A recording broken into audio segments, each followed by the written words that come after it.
नमस्कार, मैं हूं मयूरी श्रीवास्तव। आप देख रहे हैं प्राइम टीवी। वक्त हो गया है शहर शहर खबर खबर का। और लखनऊ से इस वक्त की बड़ी खबर है। बता दें कि सपा अध्यक्ष अखिलेश यादव का मुंबई दौरा है। ये बड़ी खबर सामने आ रही है लखनऊ से, जहां सपा अध्यक्ष अखिलेश यादव का आज मुंबई दौरा है। विपक्ष के कई नेताओं से मुलाकात करेंगे अखिलेश यादव। ये बड़ी खबर सामने आ रही है। सपा अध्यक्ष अखिलेश यादव का मुंबई दौरा है। विपक्षी एकता को मजबूत करने में जुटे हैं अखिलेश यादव, जिसको लेकर आज मुंबई दौरा है। विपक्षी नेताओं से मिलने अखिलेश मुंबई के लिए रवाना हुए हैं। ये बड़ी खबर सामने आ रही है। बता दें, सपा अध्यक्ष अखिलेश यादव का मुंबई दौरा आज है, जहां विपक्षी के कई नेताओं से मुलाकात करेंगे अखिलेश यादव। मुंबई के दौरे पर रहेंगे। ये बड़ी खबर आपको बता रहे हैं। और इस खबर पर अधिक जानकारी के साथ हमारे सहयोगी विवांशु हमसे जुड़ चुके हैं। विवांशु, सपा अध्यक्ष अखिलेश यादव का मुंबई दौरा है, जहां विपक्ष के कई नेताओं से मुलाकात करेंगे। क्या कुछ रणनीति?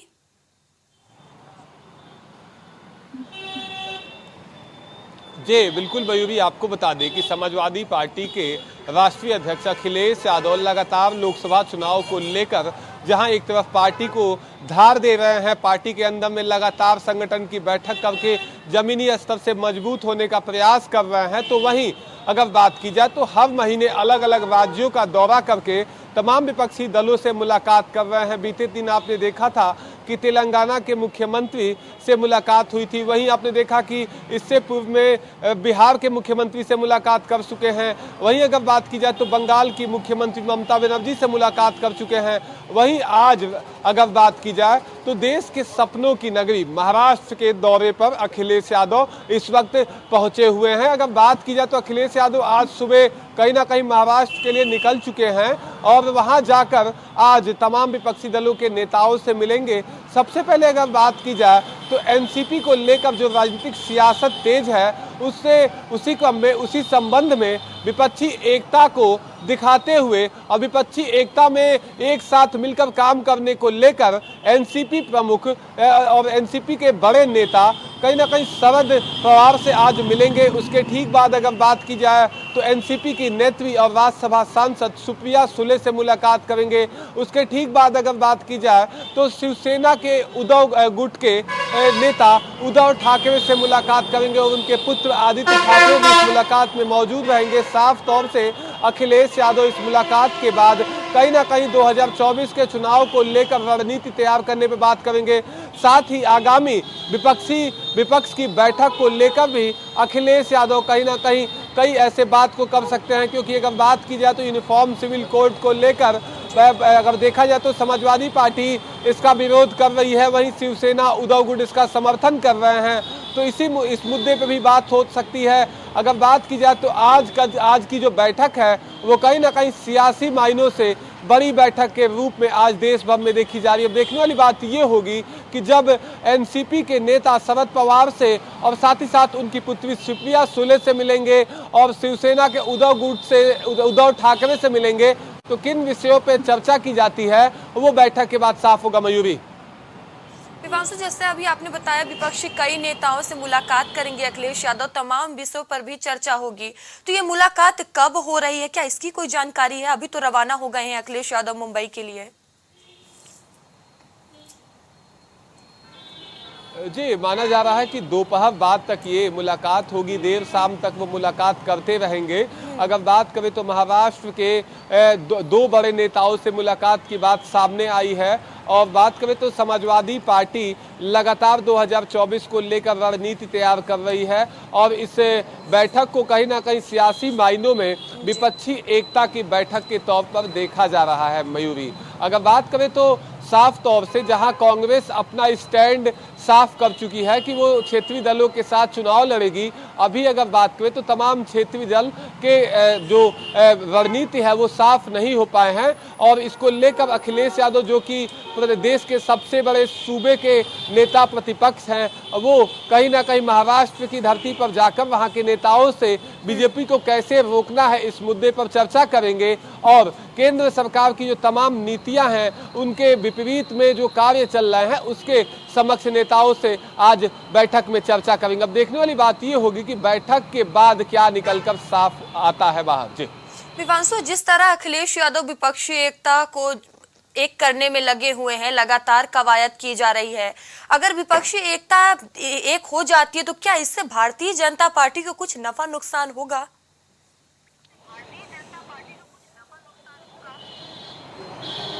जी, निश्चित तौर से इस दौरे से कहीं ना कहीं देखा जाए तो विपक्षी एकता को एक मजबूती मिलेगी।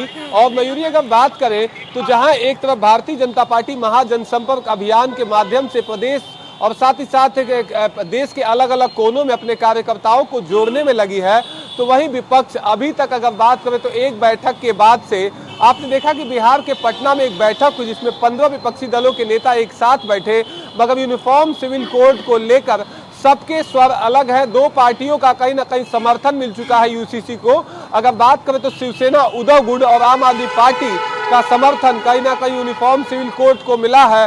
तो इस मामले को लेकर भी अखिलेश यादव मंथन कर सकते हैं उद्धव ठाकरे से कि आखिर विपक्षी एकता की मिसाल तब अच्छी होगी जब हम सभी एक स्वर में बोलेंगे। साथ ही आपको बता दें कि 15 जुलाई के बाद से माना जा रहा है एक बार फिर विपक्षी दलों की बैठक कहीं ना कहीं कांग्रेस शासित प्रदेशों में हो सकती है और माना जा रहा है कि हिमाचल में ही बैठक होगी। जी जी, धन्यवाद भिवांशु से जुड़ने के लिए तमाम जानकारियों के लिए। अतीक अशरफ मर्डर से जुड़ी बड़ी खबर आपको बता रहे हैं प्रयागराज से बड़ी खबर सामने आ रही है, जहां एसआईटी ने चार्जशीट तैयार की है। ये बड़ी खबर आपको बता रहे हैं। इस हफ्ते चार्जशीट दाखिल करेगी एसआईटी, ये बड़ी खबर सामने आ रही है। अतीक अशरफ मर्डर से जुड़ी बड़ी खबर आपको बता रहे हैं। एसआईटी कर रही है अतीक अशरफ हत्याकांड की जांच। साजिशकर्ताओं तक नहीं पहुंच सकी है एसआईटी, ये बड़ी खबर आपको बता रहे हैं। अतीक अशरफ मर्डर से जुड़ी बड़ी खबर प्रयागराज से सामने आ रही है, जहां एसआईटी ने चार्जशीट तैयार किया है। और इस खबर पर हमारे सहयोगी कलीम हमसे जुड़ चुके हैं। कलीम, अतीक अशरफ मर्डर में एसआईटी ने चार्जशीट तैयार की है, क्या कुछ पूरी जानकारी? देखिए मयूरी जी, जिस तरीके से अतीक और अशरफ यानी कि माफिया ब्रदर्स का अंत जो है 15 अप्रैल को किया गया था, उसके बाद से लगातार जिस तरीके से इस मामले में तफ्तीश की जा रही थी, क्योंकि कॉलविन अस्पताल के बाहर से ही 3 शूटरों को गिरफ्तार किया गया था। उसके बाद से जो इस मामले में जांच की जो बात कही जा रही थी, एसआईटी गठित की गई थी। फिलहाल एसआईटी जो अपनी जांच कर रही थी, उस जांच की चार्जशीट तो तैयार कर ली है, क्योंकि 82 दिन मिले थे और 82 दिनों में जिस तरीके चार्जशीट तैयार हुई है, चार्जशीट के तैयार होने के बाद जो एक एसआईटी पर सवाल खड़ा हुआ है, सवाल ये है कि आखिर उसने चार्जशीट जो दाखिल की तैयार की उसके बाद, लेकिन जो इस हत्याकांड के पीछे वजह थी वो वजह अभी तक नहीं तलाश कर पाए, क्योंकि सीन रिक्रिएशन भी किया, रिमांड पर भी लिया, लेकिन उसके बावजूद मेन नतीजे पर नहीं पहुंच पाए। क्योंकि लगातार जिस तरीके से तीनों शूटरों से पूछताछ हो रही थी, पूछताछ में केवल एक यही बात सामने आती रही लगातार कि उन लोगों ने फेमस होने के लिए इस घटना को अंजाम दिया था। लेकिन इस घटना में सबसे बड़ी बात यह थी कि जिस तरीके से जिगाना पिस्टल का इस्तेमाल किया गया था, वो जिगाना पिस्टल पश्चिमी उत्तर प्रदेश में ज़्यादातर इस्तेमाल होती है और यही पिस्टल लॉरेंस बिश्नोई गैंग में भी इस्तेमाल की जाती है। क्योंकि जिस तरीके से लॉरेंस बिश्नोई का गैंग का नाम इसमें शामिल हो रहा था, उस गैंग को लेकर के भी कई कयास लगाए जा रहे थे कि इस गैंग का भी पूरी तरीके से संपर्क निकलकर सामने आएगा और इसमें एक बड़ा खुलासा भी किया जाएगा। और कहीं ना कहीं ये भी कहा जा रहा था कि इसके पीछे कुछ सफेद पोस्ट नेता भी हो सकते हैं, कुछ उद्योगपति भी हो सकते हैं, क्योंकि जिस तरीके से अतीक और अशरफ को रिमांड पर लेकर के पूछताछ हो रही थी, कई खुलासे हो रहे थे, उसके बाद एकाएक उसकी हत्या होना अपने आप में एक सवाल खड़ा कर गया था, जिसको लेकर देश विदेश सभी की निगाहें इस घटना पर लगी हुई थी। और फिलहाल जिस तरीके से एसआईटी गठित हुई थी, तो ये जरूर कहा गया था कि अब इस हत्याकांड के पीछे का मुख्य आरोपी या जो साजिशकर्ता है वो सामने आएगा। लेकिन ये घटना पे अब चार्जशीट तैयार हो चुकी है, एसआईटी पर भी सवाल खड़ा हो चुका है कि आखिर 82 दिन बीत गए, 82 दिन में इस हत्याकांड का मुख्य साजिशकर्ता अब तक सामने नहीं आया है। फिलहाल तीनों ही लोगों के खिलाफ इस तरीके की जो घटना थी, उस घटना पे चार्जशीट तैयार की गई है। कलीम, जिस तरह भी आपने बताया कि चार्जशीट तो तैयार कर ली गई है, लेकिन तमाम अभी ऐसी चीजें हैं जो सामने नहीं आई है, तो क्या अभी एसआईटी को और वक्त दिया जाएगा? एसआईटी और वक्त लेगी? क्या कुछ आगे हो सकता है? देखिए मयूरी जी, जाहिर सी बात है क्योंकि जिस तरीके से ये हत्याकांड हुआ था, ये हत्याकांड अपने आप में एक बड़ा सवाल था और इसके पीछे जो वजह थी, यानी कि जो इसके पीछे वजह रही कि आखिर जो लापरवाही बरती गई, उस लापरवाही के पीछे वजह क्या रही, पहला सवाल ये रहा। दूसरा सवाल ये था कि आखिर इन तीनों शूटरों के पास जो जिगाना पिस्टल थी वो किसने मुहैया कराई थी। तीसरा सवाल ये था कि आखिर ये लोग जिस तरह से रेकी कर रहे थे, रेकी करवाने के पीछे इनको जो इंतजाम दिए जा रहे थे, इनको रहने के पीछे जो इनको आर्थिक स्थिति जो देखी जाए तो आर्थिक स्थिति की जो मजबूती कराई जा रही थी, वो वजह उसके पीछे क्या थी। तो चौथा सवाल ये रहा कि आखिर जो तीनों लोग एक दूसरे से लगभग 200 किलोमीटर की दूरी पर रहते थे, तीनों लोग आपस में कनेक्ट कैसे हुए। चौथा सवाल ये रहा कि आखिर इस हत्याकांड को वो अंजाम दिलाने के पीछे किसका फायदा हो सकता था या फिर इसके पीछे वजह क्या थी। क्योंकि ऐसे कई सवाल हैं जिन सवालों के जवाब आज तक नहीं मिल पाए हैं, क्योंकि दावे जरूर किए जा रहे थे, क्योंकि जिस तरह से देखा जा रहा था कि तीनों शूटर को जिस तरीके से सबसे पहले प्रयागराज के जो थाने में दाखिल किया गया था, उसके बाद से जेल भेजा गया, वहां से जेल से फिर उनको दूसरी जेल में शिफ्ट किया गया, क्योंकि कहा जा रहा था कि इनकी भी हत्या हो सकती है। उसके बाद से सुरक्षा व्यवस्था का जो बात की, सुरक्षा पहरे की बात की है, वो मजबूत किया गया। लेकिन सवाल ये है कि जिस तरीके से एसआईटी को समय दिया गया था 2 माह का, लेकिन उसने 3 माह का समय ले लिया, लेकिन जो सवाल थे उन सवालों के जवाब नहीं तलाश कर पाई। लेकिन इसमें ये जरूर कहा जा रहा है कि जिस तरीके से अब एसआईटी ने जो चार्जशीट तैयार की है, चार्जशीट तैयार करने के बाद जो कोर्ट में दाखिल करेगी, कोर्ट में दाखिल करने के बाद क्या इन सवालों के जवाबों को जानने के लिए क्या एक बार फिर से इन तीनों आरोपियों को रिमांड पर लिया जाएगा, क्योंकि अभी ये इन सवालों के जवाब मिलना बाकी है, जिसको लेकर एसआईटी भी अब सवालों के घेरे में आती हुई नजर आ रही है। फिलहाल जिस तरीके से प्रयागराज पुलिस की बात की जाए, वो तो सवालों के घेरे में बनी हुई थी, लेकिन अब जो एसआईटी की जांच है, उस जांच पर भी सवाल खड़ा हो रहा है कि आखिर इस हत्याकांड के पीछे मुख्य साजिशकर्ता अभी तक सामने नहीं आ पाया है। जी धन्यवाद कलीम, हमसे जुड़ने के लिए तमाम जानकारियों के लिए।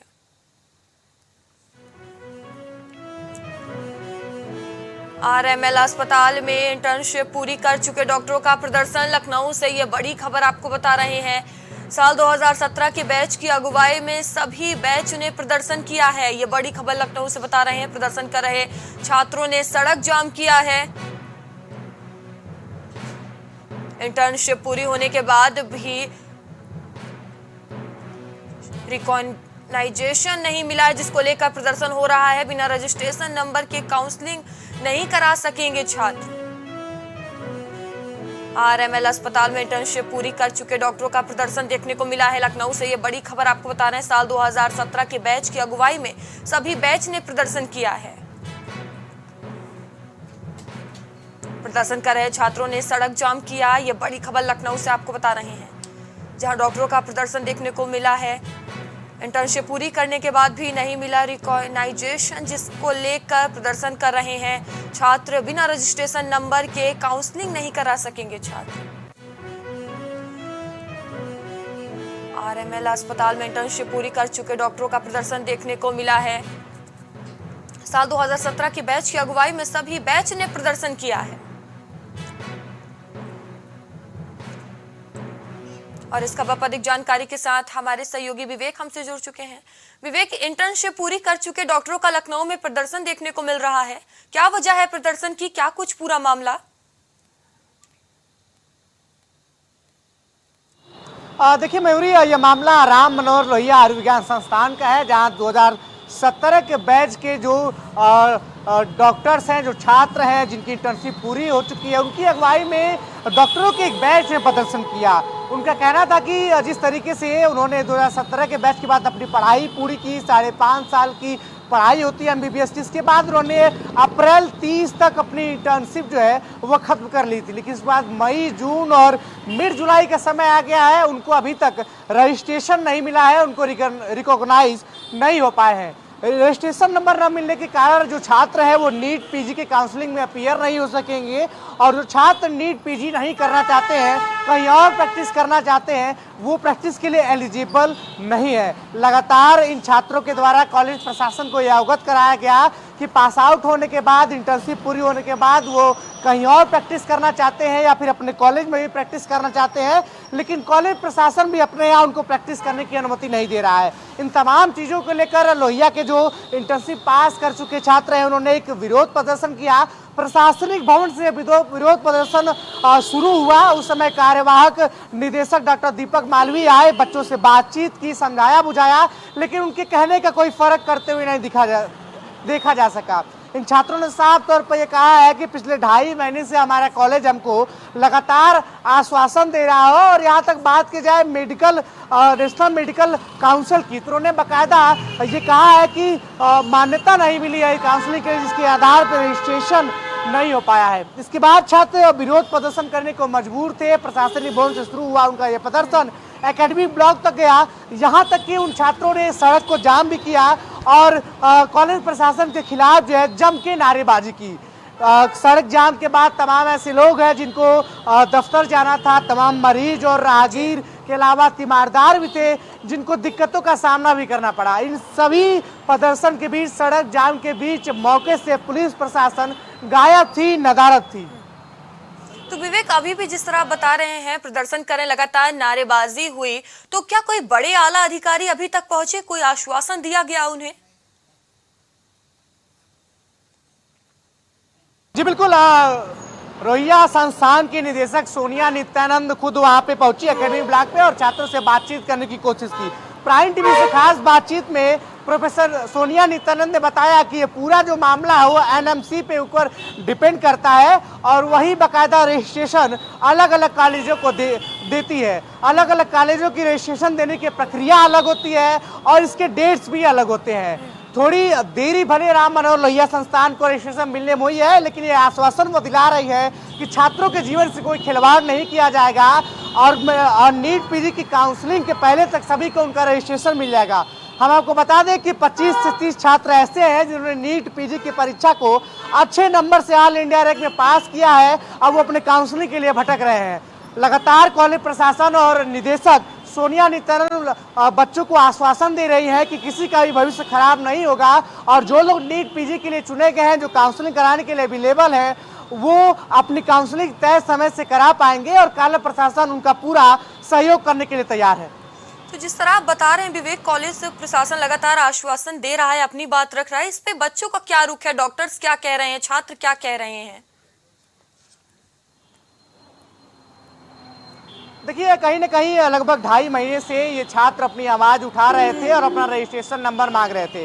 इंटर्नशिप पूरी करने के बाद कुछ छात्र ऐसे हैं जो दूसरे जगहों पर प्रैक्टिस कर रहे थे और इन 2 से 2.5 महीनों के प्रैक्टिस करने के बाद आप जिस संस्थान में प्रैक्टिस करेंगे, चाहे किसी कॉलेज में या मेडिकल कॉलेज में आप प्रैक्टिस करेंगे, तो आपसे एक रजिस्ट्रेशन नंबर आपका मांगा जाएगा।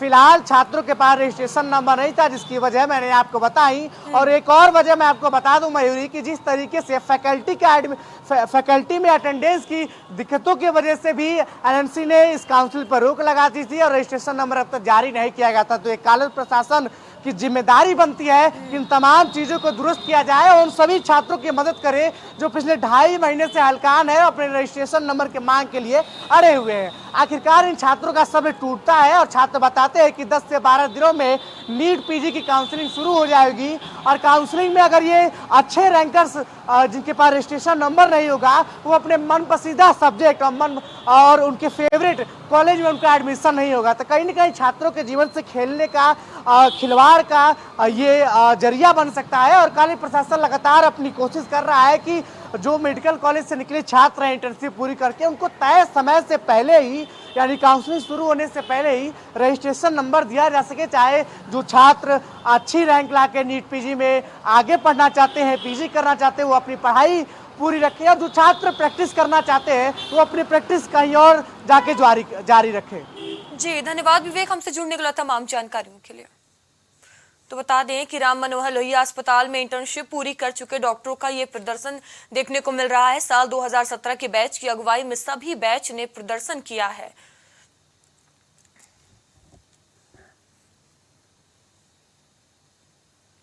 शहर शहर खबर खबर में फिलहाल अभी के लिए इतना ही। आगे आपसे फिर होगी मुलाकात, तब तक के लिए बने रहिए प्राइम टीवी के साथ। नमस्कार।